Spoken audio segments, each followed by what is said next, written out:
Inilah TVR 09 edisi Senin 3 Oktober 2022.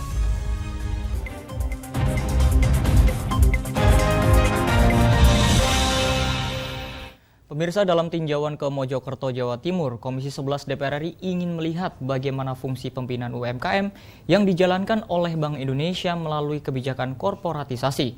Untuk itu, Komisi 11 meminta Bank Pengkreditan Rakyat sebagai penyedia pembinaan terhadap UMKM bisa memberikan pembiayaan dalam bentuk kredit usaha rakyat.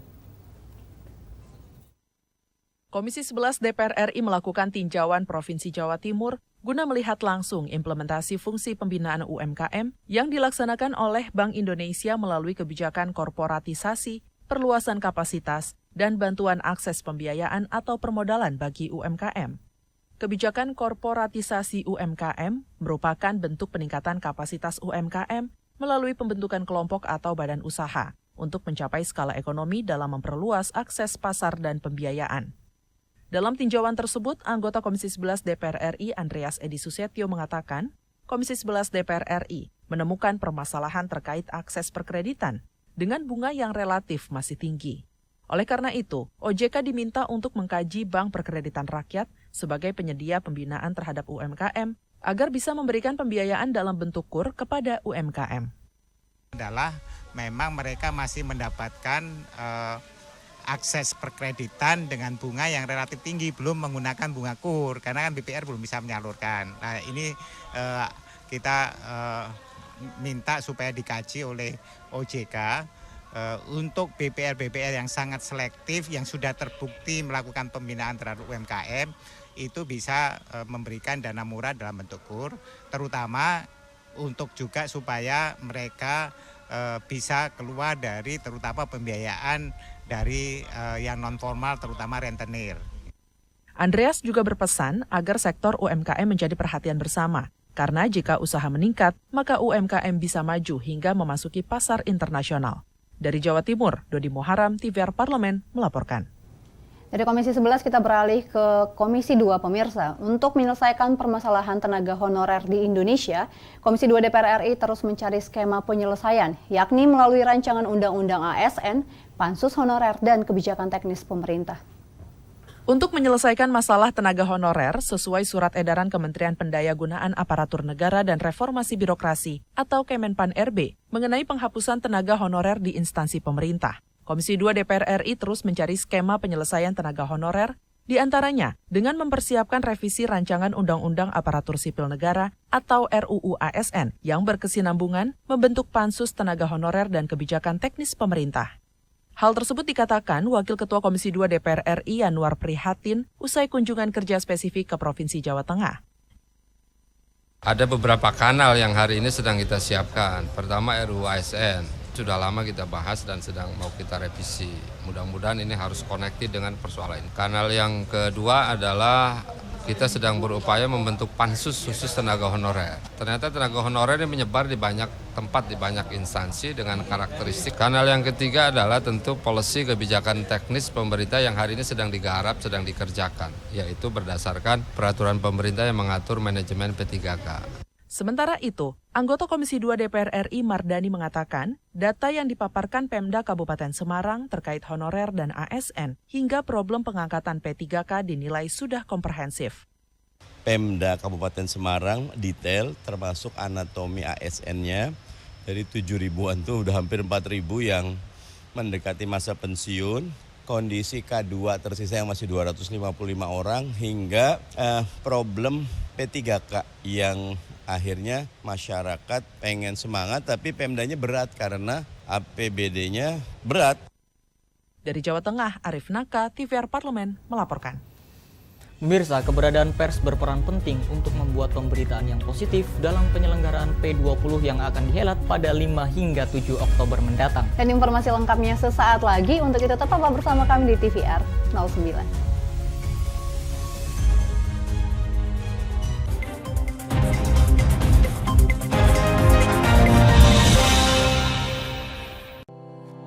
Tugas dan fungsi DPR RI sangat penting bagi negeri ini sebagai pengemban amanat rakyat.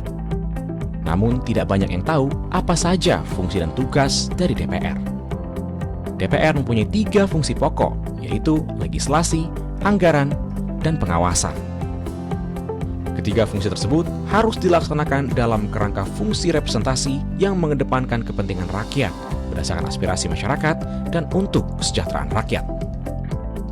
Dari fungsi legislasi, DPR RI mempunyai tugas dan wewenang untuk menyusun dan menetapkan program legislasi nasional bersama dengan pemerintah, menyusun dan membahas rancangan undang-undang, menerima rancangan undang-undang dari DPD, membahas rancangan undang-undang yang diusulkan oleh Presiden ataupun DPD, menetapkan undang-undang bersama dengan Presiden, menyetujui atau tidak menyetujui peraturan pemerintah pengganti undang-undang yang diajukan Presiden untuk ditetapkan menjadi undang-undang.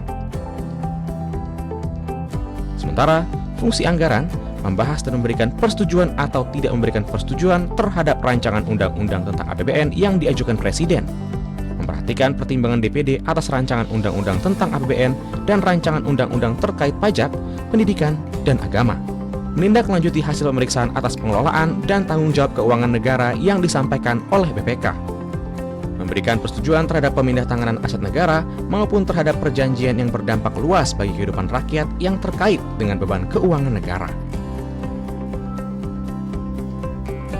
Dan fungsi pengawasan melakukan pengawasan terhadap pelaksanaan undang-undang, APBN, dan kebijakan pemerintah, membahas dan menindaklanjuti hasil pengawasan yang disampaikan oleh DPD terkait pelaksanaan undang-undang mengenai otonomi daerah, pembentukan, pemekaran, dan penggabungan daerah, pengelolaan sumber daya alam dan sumber daya ekonomi lainnya, pelaksanaan APBN, pajak, pendidikan, dan agama.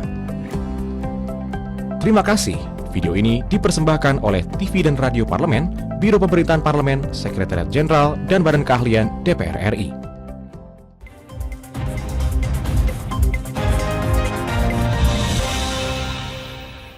Kembali di TVR 09. Pemirsa, banyak sisi positif dari DPR RI yang dapat diambil sebagai informasi kepada publik. Untuk itu, Badan Kerjasama Antar Parlemen mendorong DPR RI dan seluruh insan pers yang tergabung di dalam Koordinatoriat Wartawan Parlemen berkolaborasi dalam menyampaikan pemberitaan yang positif. Wakil Ketua BURT DPR RI menilai pentingnya peran pers dalam melakukan pemberitaan yang positif dalam penyelenggaraan P20 tanggal 5 hingga 7 Oktober mendatang. Wakil Ketua BURT DPR RI Ahmad Dimyati Natakusumah mengungkapkan banyak sisi positif dari DPR RI yang dapat diambil sebagai informasi kepada publik. Di antaranya saat ini DPR RI telah memiliki solar cell. Nah, maka dengan sendirinya ini harus sukses, di mana peran media ini sangat penting untuk mengangkat harkat martabat derajat daripada DPR RI. Dan juga menginformasikan, membuat berita-berita yang positif. Supaya apa? Supaya Parlemen Indonesia itu mendapatkan nilai yang baik di tengah-tengah masyarakat nasional maupun internasional. Sementara itu, Kepala Biro Pemberitaan Parlemen Indra Pahlevi mengungkapkan, Biro Pemberitaan Parlemen juga memiliki kewajiban untuk mensosialisasikan dan menggelorakan perhelatan P20. Biro Pemberitaan Parlemen memiliki beberapa strategi komunikasi guna mensosialisasikan kepada publik terkait penyelenggaraan P20. Berikutnya adalah Biro Pemberitaan juga melakukan sosialisasi melalui beberapa cara, ya, pemasangan billboard, talk show di televisi juga yang nanti akan dikoordinir oleh TVR Parlemen, serta juga kegiatan-kegiatan lain terkait dengan relasi dengan teman-teman wartawan di KWP. Kami juga akan membahas secara teknis seperti apa nanti pada saat hari H-nya. Dari Bogor, Jawa Barat, Alfat, TVR Parlemen melaporkan. Kita beralih ke informasi berikutnya. DPR RI mendorong pemerintah untuk memenuhi infrastruktur pendukung kendaraan listrik. Hal ini merupakan komitmen atas energi baru dan terbarukan untuk menciptakan lingkungan yang bebas polusi serta mengurangi ketergantungan pada energi fosil. Menanggapi Inpres tentang penggunaan kendaraan bermotor listrik berbasis baterai, anggota DPR RI mendorong pemenuhan infrastruktur pendukung untuk meningkatkan minat masyarakat terhadap kendaraan listrik. Wakil Ketua Komisi 7 DPR RI Bambang Haryadi mengatakan, penerapan kendaraan listrik merupakan komitmen atas energi baru dan energi terbarukan untuk melepaskan ketergantungan pada energi fosil serta perubahan iklim. Bambang menegaskan Inpres kendaraan listrik bisa terrealisasi baik jika infrastruktur pendukung terpenuhi, salah satunya stasiun pengisian untuk umum. Selain itu harus didukung percepatan pembahasan RUU Energi Baru dan Energi Terbarukan. Dan kita berharap dengan masifnya SBKWLU ini turut mendorong minat masyarakat untuk memiliki kendaraan listrik. Kita juga berharap ada reward, baik itu kepada produsen maupun kepada konsumen. Pemerintah memberikan relaksasi terhadap pajak masuk untuk kendaraan listrik, agar harganya jauh lebih murah. Sementara itu, anggota Banggar DPR RI Agung Widiantoro mendukung program peralihan kendaraan menjadi berbasis listrik karena penting bagi semua pihak menciptakan lingkungan yang bebas polusi. Menurut Agung, penerapan kebijakan itu harus dilakukan secara bertahap di semua daerah, sehingga tidak menjadi beban terhadap APBN maupun masyarakat. Langkah pemerintah untuk bagaimana memaksimalkan atau segera mengimplementasikan apapun ya itu kendaraan dengan berbasis induksi atau listrik, saya rasa ini sudah merupakan kebijakan yang memang harus. Hilman dan Rifki, TVR Parlemen melaporkan. Pemirsa, pemerintah membatalkan program pengalihan kompor LPG 3 kg ke kompor induksi. Komisi 7 DPR RI mengapresiasi langkah tersebut karena sejak awal kebijakan tersebut telah menimbulkan kontroversi dan dinilai membebani masyarakat.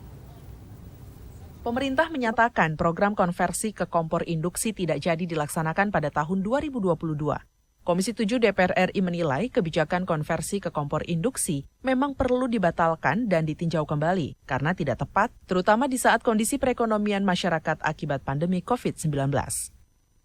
Wakil Ketua Komisi 7 DPR RI Bambang Haryadi menyebut, kebijakan konversi belum dikonsultasikan dengan Komisi 7 DPR RI, baik teknis maupun pelaksanaannya. Kebijakan ini belum dikaji secara mendalam, terutama dampak pada masyarakat, UMKM, dan pengrajin alat masak berbahan aluminium. Tidak hanya kita lihat dari sisi kompornya, tapi peralatan pendukungnya, kan? Dan juga saudara-saudara kita pengrajin alat-alat masak, kan?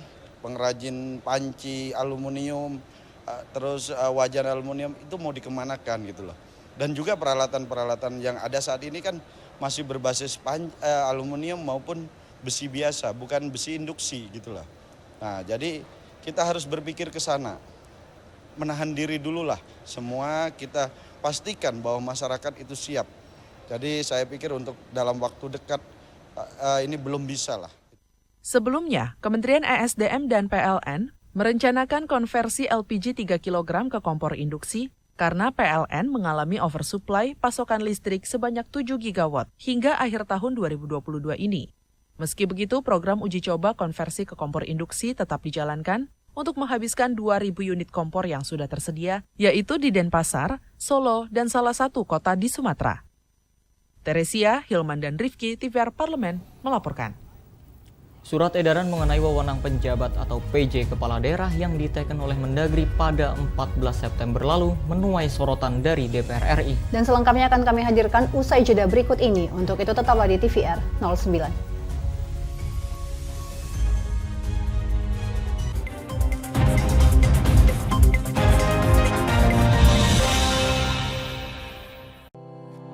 Tugas dan fungsi DPR RI sangat penting bagi negeri ini sebagai pengemban amanat rakyat.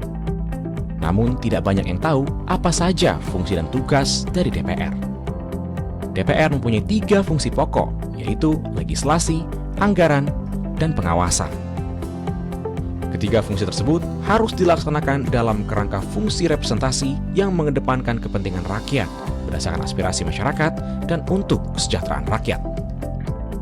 Dari fungsi legislasi, DPR RI mempunyai tugas dan wewenang untuk menyusun dan menetapkan program legislasi nasional bersama dengan pemerintah, menyusun dan membahas rancangan undang-undang, menerima rancangan undang-undang dari DPD, membahas rancangan undang-undang yang diusulkan oleh Presiden ataupun DPD, menetapkan undang-undang bersama dengan Presiden, menyetujui atau tidak menyetujui peraturan pemerintah pengganti undang-undang yang diajukan Presiden untuk ditetapkan menjadi undang-undang.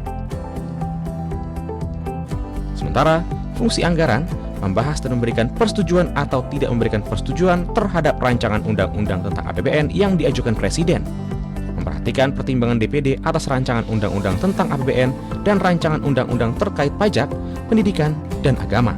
Menindaklanjuti hasil pemeriksaan atas pengelolaan dan tanggung jawab keuangan negara yang disampaikan oleh BPK. Memberikan persetujuan terhadap pemindah-tanganan aset negara maupun terhadap perjanjian yang berdampak luas bagi kehidupan rakyat yang terkait dengan beban keuangan negara. Dan fungsi pengawasan, melakukan pengawasan terhadap pelaksanaan undang-undang, APBN, dan kebijakan pemerintah. Membahas dan menindaklanjuti hasil pengawasan yang disampaikan oleh DPD terkait pelaksanaan undang-undang mengenai otonomi daerah, pembentukan, pemekaran, dan penggabungan daerah, pengelolaan sumber daya alam dan sumber daya ekonomi lainnya, pelaksanaan APBN, pajak, pendidikan, dan agama. Terima kasih. Video ini dipersembahkan oleh TV dan Radio Parlemen, Biro Pemberitaan Parlemen, Sekretariat Jenderal, dan Badan Keahlian DPR RI.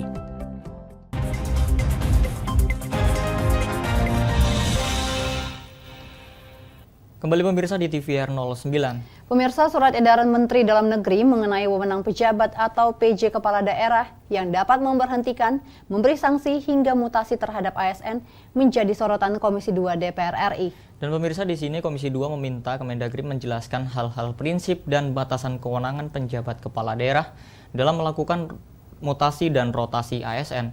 Lebih lanjut, Komisi 2 juga meminta Mendagri untuk menjamin agar wewenang tersebut tidak disalahgunakan. Dan untuk lebih lengkapnya, mari kita saksikan laporan mendalam yang telah dirangkum oleh tim redaksi TVR Parlemen dalam segmen editorial Parlemen berikut ini.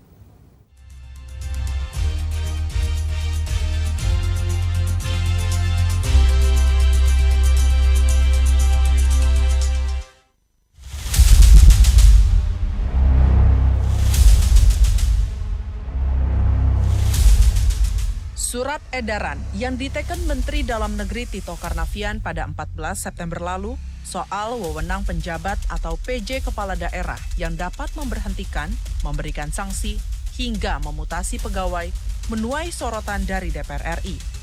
Surat edaran itu membuka potensi PJ Kepala Daerah bertindak sewenang-wenang terhadap ASN. Selain itu, surat edaran tersebut juga bertentangan dengan undang-undang di atasnya.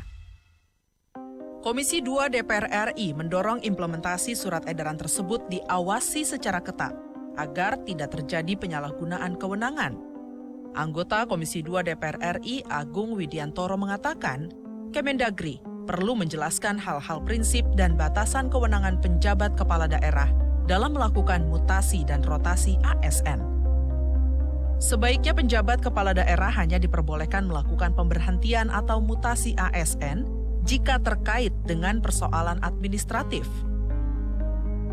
Aturan seberapapun bagusnya, kalau proses perumusan kebijakan di dalam aturan itu berdasarkan latar belakang pemikiran yang baik, tentu implementasinya harus baik. Nah, bagaimana implementasi harus baik ini harus disertai dengan pengawasan yang baik juga, supaya tidak timbul implikasi bias terhadap penerapan aturan tersebut. Kemarin kita sepakat bersama-sama Menteri, kita akan membangun ruang pengawasan, ya kan, untuk sama-sama melakukan evaluasi. Komisi 2 DPR RI juga meminta Kemendagri memberikan jaminan agar wewenang yang diberikan kepada penjabat kepala daerah tidak disalahgunakan.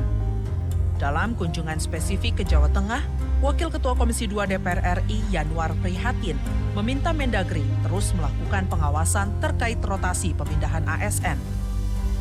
Menurut Yanwar, pemindahan pegawai ASN tidak semudah yang terjadi karena ada proses yang harus dilalui. Kenapa tidak akan terjadi? Oleh karena pengawasannya akan diperketat, proses akan diperketat. Meskipun diberikan kebebasan, tapi kan nggak semudah itu. Nggak semudah itu melakukan rotasi, mutasi gitu kan, pemindahan pegawai.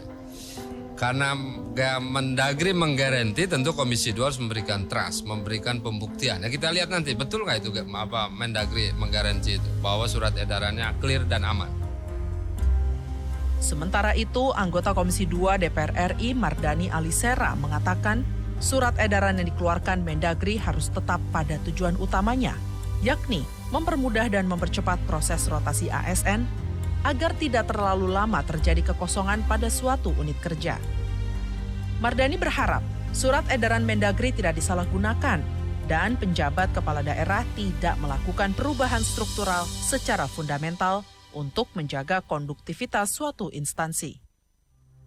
Pak Mendagri sudah menjelaskan bahwa itu untuk memudahkan agar semuanya tidak harus lapor ke Kemendagri, tetapi kami melihatnya ini peluang disalahgunakannya besar.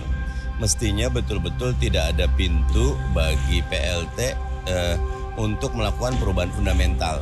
Apalagi alasannya cuma alasan teknis. Mestinya tetap biar kondusif, tidak ada perubahan, tapi Mendagri kerja keras sedikit jauh lebih baik ketimbang ada perubahan yang nanti berpeluang disalahgunakan.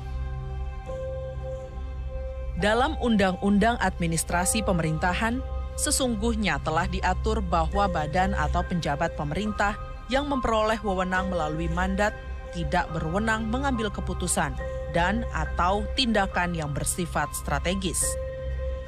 Yang dimaksud dengan keputusan atau tindakan yang bersifat strategis adalah yang memiliki dampak besar seperti penetapan, perubahan rencana strategis, dan rencana kerja pemerintah. Untuk itu, Kemendagri perlu mempertimbangkan pencabutan surat edaran tersebut untuk dievaluasi atau diperbaiki agar pelayanan publik tetap berjalan lancar, mengingat dalam waktu dekat akan terjadi banyak kekosongan kepala daerah. Tim Liputan TVR Parlemen melaporkan.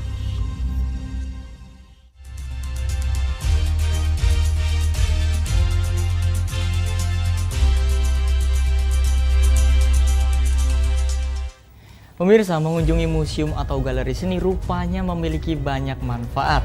Tak hanya untuk quality time, mengunjungi galeri seni juga dapat merangsang emosi positif dan juga mengurangi stres. Dan sesaat lagi kami akan ajak pemirsa ke salah satu galeri seni terkenal yang ada di Indonesia. Dan informasinya akan kami hadirkan sesaat lagi. Untuk itu jangan kemana-mana, tetap di TVR 09.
Terima kasih pemirsa, Anda masih bersama kami di TVR 09.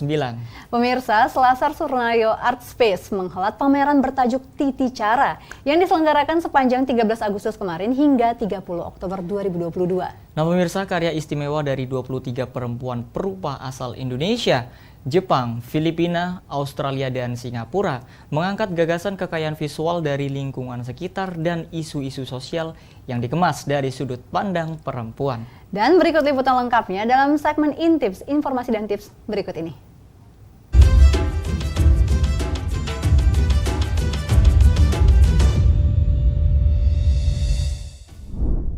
Didirikan saat Indonesia menghadapi krisis ekonomi dan politik, Tepatnya di tahun 1998, Selasar Sunario kini menjadi rumah bagi para seniman muda yang belum memiliki nama. Bisa dibilang, Selasar Sunario Art Space adalah tempat transit para seniman Indonesia hingga akhirnya mereka bisa berhasil di kancah internasional. Ketika mengunjungi Selasar Sunario, pemirsa, Anda akan disuguhkan banyak koleksi yang menarik. Hal ini kemudian menjadi daya tarik yang berhasil mengundang rasa penasaran pengunjung. Berbagai karya seni yang biasa dipamerkan di Selasar Sunario Art Space biasanya merupakan koleksi mulai dari lukisan, patung, hingga instalasi. Nah, kali ini sejumlah karya dari 24 perempuan perupa terhimpun dalam pameran Titi Cara yang dihelat di Selasar Sunario Art Space sepanjang tanggal 13 Agustus hingga 30 Oktober 2022. Titi Cara diselenggarakan melalui kerjasama antara Selasar Sunario Art Space, ISA Art and Design Jakarta, serta berkolaborasi dengan seniman perempuan Syagini Ratnawulan. Karya istimewa dari perempuan perupa asal Indonesia dan berbagai negara lain seperti Jepang, Filipina, Australia, dan Singapura ini mengisi ruangan-ruangan yang ada di Selasar Sunario, yaitu Ruangan A, Ruangan B, Ruang Sayap, Balai Tonggoh, dan Amphitheater. Yuk kita mulai dari ruangan yang pertama, yaitu Balai Tonggoh. Pameran Titi Cara di Balai Tonggoh menampilkan dua karya video dari seniman wanita, yaitu Leila Stevens dan Elia Nurvista. Menggambarkan imajinasi yang berkaitan di seputar tema perempuan, sejarah, dan budaya, di sini Leila dan Elia menghadirkannya melalui bahasa gerak, narasi, citraan objek, maupun dialog, sehingga tampak hadir sebagai karya dokumenter dan fiksi. Lanjut ke ruangan yang kedua, yaitu Ruangan A. Di Ruang A, Selasar Sunario Art Space menampilkan dua perupa senior, yaitu Hairin Hayati Yudawinata dan Erna Garnasi Pirous, sebagai bagian dari pameran Titi Cara. Keduanya telah mempunyai rekam jejak panjang dalam dunia seni. Citraan yang kerap dihadirkan keduanya adalah figur manusia, flora, fauna, dan juga pemandangan yang menunjukkan kefasihan mereka dalam menangkap esensi bentuk. Seluruhnya berangkat dari keakraban dengan lingkungan personal, yaitu keluarga, kawan-kawan, kegiatan sehari-hari, dan suasana sekitar. Salah satu karya yang paling mencolok adalah lukisan perempuan berbusana kuning yang tampak sedang berbaring di atas alas bermotif bunga warna-warni. Lukisan ini terinspirasi dari potret sahabat seniman yang dahulu sering menggambar dan melukis bersamanya. Di ruangan selanjutnya, pameran Titi Cara di Ruang B Selasar Sunario menyajikan karya-karya dari 14 perupa perempuan yang menggambarkan alam, benda, permainan pola dan warna, penggayaan sosok, citraan alam, bahkan barang jadi. Mereka hadir antara lain melalui lukisan, media campur, patung, grafis, instalasi, foto, cetak digital, video, dan kaca patri. Tidak hanya itu, terdapat juga karya yang memperdengarkan bunyi. Karya-karya di ruangan ini menghimpun berbagai gagasan, mulai dari persoalan sosial, kekaguman pada alam, ingatan kepada keluarga, pengalaman spiritual, imajinasi tentang alam benda, maupun olahan bentuk dan warna. Ruangan berikutnya adalah Ruang Sayap. Pameran Titi Cara di Ruang Sayap menampilkan karya-karya dari 5 perempuan perupa yang terdiri dari medium keramik, media campur, drawing, dan juga kaca. Beberapa tertarik pada persoalan domestik perempuan yang digambarkan melalui perwujudan sosok, benda-benda, rangkaian kata, maupun objek. Selain itu, hadir pula karya yang terbuat dari bahan ramah lingkungan yang menunjukkan ketertarikan senimannya pada keberlanjutan material dan kelestarian lingkungan hidup. Dan yang terakhir adalah Ruangan Amphitheater. Karya instalasi di ruang terbuka dari seniman wanita Mira Rizky menampilkan bentuk menyerupai sulur-sulur bercabang yang memusat pada objek trimatra berbentuk persegi 6.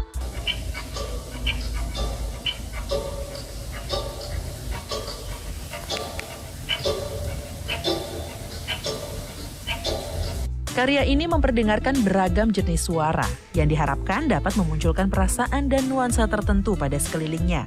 Inspiratif sekali ya karya-karya dari para wanita hebat ini. Bagi pemirsa yang tertarik untuk melihat lebih dekat sebuah karya artistik dari para perempuan perupa ini, bisa langsung mengunjungi Selasar Sunario Art Space yang terletak di Jalan Bukit Pakar Timur, Ciburial, Bandung, Jawa Barat.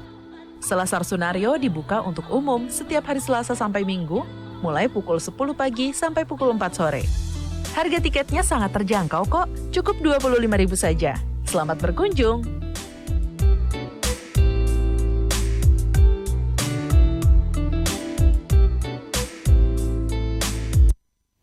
Baik pemirsa, di penghujung acara kami informasikan kepada Anda agenda DPR RI pada hari ini, Senin 3 Oktober 2022. Pemirsa, pada pukul 10 pagi ini, Badan Legislasi DPR RI akan melaksanakan rapat dengar pendapat umum dengan Ikatan Bidan Indonesia, Persatuan Perawat Nasional Indonesia, dan Ikatan Ahli Kesehatan Masyarakat dalam rangka penyusunan rancangan undang-undang tentang kesehatan. Juga di waktu yang sama, ada Komisi 2 DPR RI yang akan melaksanakan rapat dengar pendapat dengan Ketua KPU, Ketua BPPU, Ketua DKPP, dan Sekjen Kemendagri. Dan pemirsa, lalu di siang hari pada pukul 14, Komisi 3 DPR RI mengagendakan rapat dengar pendapat dengan Wakil Menteri Hukum dan HAM. Dan di sore hari pada pukul 15.30, Komisi 6 DPR RI akan menggelar rapat kerja dengan Menteri Perdagangan. Sejumlah agenda dan program DPR RI lainnya juga dapat Anda saksikan secara langsung pemirsa di TVR Parlemen, melalui kanal utama, kanal komisi, dan juga kanal alat kelengkapan Dewan lainnya yang tentunya dapat Anda akses di tvr.dpr.go.id. Dan pemirsa TVR Parlemen, demikian TVR 09 edisi pagi ini. Kami ingatkan untuk tetap waspada pada persebaran virus COVID-19 dan tetap patuhi protokol kesehatan.